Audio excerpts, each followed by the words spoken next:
கட்டட கழிவுகளை சேகரிக்கக்கூடிய மாநகராட்சி அதனை எவ்வாறு பயன்படுத்துகிறது? இதன் மூலமாக பொதுமக்கள் எவ்வாறு பயன்பெறலாம்?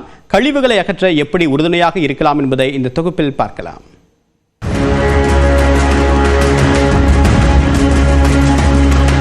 நகர்ப்பகுதிகளில் பழமையான கட்டடங்களை இடித்துவிட்டு புதிய கட்டடங்களை கட்டும் பணி பல்வேறு பகுதிகளிலும் நடைபெறுகிறது.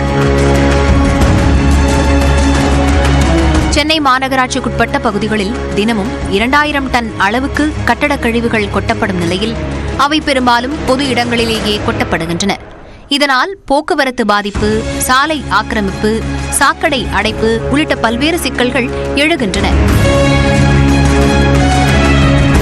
இதனை போக்கும் வகையில் கட்டடக் கழிவுகளை பொது இடங்களில் கொட்டினால் டன்னுக்கு 5000 ரூபாய் அபராதம் என சென்னை மாநகராட்சி எச்சரிக்கை விடுத்தது.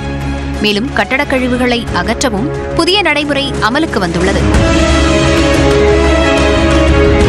அதன்படி கட்டடக் கழிவுகள் 3 வகையாக சேகரிக்கப்படுகின்றன. 1000 கிலோ, அதாவது 1 டன் அளவுக்கு கீழ் உள்ள கழிவுகளை மாநகராட்சியே எடுத்துக்கொள்ளும். 1 டன் முதல் 20 டன் வரையிலான கழிவுகளை கட்டடத்தை இடிப்பவர்கள் 2ஆம் நிலை சேகரிப்பு மையங்களுக்கு எடுத்துச் செல்லலாம். 20 டன்னுக்கு மேல் உள்ள கழிவுகள் பெருங்குடி அல்லது கொடுங்கையூருக்கு எடுத்துச் செல்லப்படுகிறது. ஏதாவது இடத்துல சேகரமாகும் நிலையில் ஜிசிசி ஆப்ல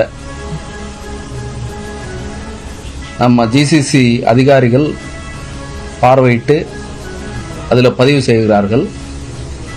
பிரீமியர் நிறுவனம் என்ற நிறுவனம் மூலமாக இந்த கழிவுகள் அகற்றப்பட்ட பின் ஃபோட்டோகிராஃப் அதில் அப்லோட் பண்ணிவிட்டு பப்ளிக் கிரீவன்ஸில் வரக்கூடிய எல்லா குறைகள் நிவர்த்தி செய்யப்பட்டு வருகிறது. கொடுங்கையூரில் சேகரிக்கப்படும் கழிவுகள் அதிநவீன இயந்திரம் மூலமாக பிரித்தெடுக்கப்படுகின்றன. ஜனவரி 15ஆம் தேதி முதல் தற்போது வரையில் 1 லட்சம் மெட்ரிக் டன் கழிவுகள் பிரித்தெடுக்கப்பட்டுள்ளன. கட்டடக் கழிவுகள் பிரித்தெடுக்கப்படுவதன் மூலம் மணல் மற்றும் ஜல்லி உருவாக்கப்படுகிறது. இதனை பொதுமக்கள் அல்லது வணிக நிறுவனங்கள் கட்டுபவர்கள் பணம் கொடுத்து வாங்கிக் கொள்ளலாம். 1 டன் மணல் 200 ரூபாய் முதல் 250 ரூபாய் வரையில் விற்கப்படுகிறது. இந்த மணலை நாம் பயன்படுத்துவது பாதுகாப்பானதா என்கிற கேள்விதான் மக்களுக்கு எழும். இந்த மணலுக்கான அங்கீகாரம் சென்னை ஐஐடியால் வழங்கப்பட்டுள்ளது.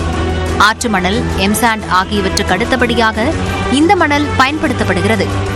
For all non-structural application 100% use பண்ணலாம். ஐஎஸ் கோடு இருக்கு, ஐஎஸ் 383 கோடுங்கிறது நான்-ஸ்ட்ரக்சரல்ங்கிறது இரும்பு இல்லாத plain cement concrete, PCC, building, plastering, light weight bricks, paver blocks, solid blocks, இது எல்லாத்துக்குமே யூஸ் பண்ணலாம். சென்னை விமான நிலையம், பெரிய கட்டுமான நிறுவனமான L&T ஆகியவற்றுக்கு இதுவரை 5000 மெட்ரிக் டன் மணல் விற்பனை செய்யப்பட்டுள்ளது. இதற்காக 15 மண்டலங்களில் 169 வாகனங்கள் மற்றும் 720 பணியாளர்கள் மூலமாக கட்டடக் கழிவுகளை சேகரிக்கின்றனர். பொதுமக்கள் கட்டடங்களை இடிக்கும் முன்பாக 1913 என்ற எண்ணிற்கு தொடர்பு கொண்டு கட்டடம் இடிப்பதற்கான அனுமதி சான்றிதழை பெற்றுக் கொள்ளலாம். அத்துடன் இதற்கான கட்டணத்தையும் செலுத்தினால் பொதுமக்களுக்கு பயன்படும் வகையில் மறுசுழற்சி செய்யும் பணிகளை சென்னை மாநகராட்சி மேற்கொள்ளும் என அறிவிக்கப்பட்டுள்ளது. நியூஸ் 18 தமிழ்நாடு செய்திகளுக்காக ஒளிப்பதிவாளர் பரத்துடன் வேல்முருகன்.